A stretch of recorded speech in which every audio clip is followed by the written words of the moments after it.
তার বন্ধুরা সাউথ থেকে যে কি দুষ্টমিটা করছে, তার মধ্যে একবার পড়া হয়ে গেল মাটিতে, বুঝলে তো।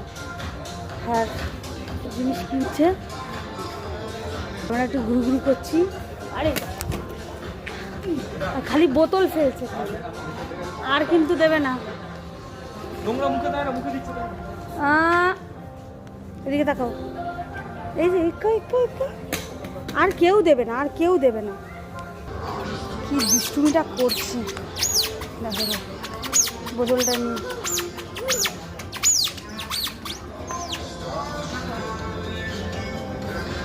বড় আয়নাটার সামনে তো এমনি করছে, আয়নাটা বড় তো মজা পাচ্ছে।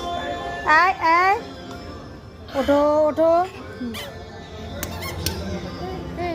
তো আজকে বুধবার, বাবার ছুটি, একটু এসছে সাউথ সিটিতে, ওর কিছু জিনিসপত্র কেনার আছে, ও দুষ্টুমি করে যাচ্ছে।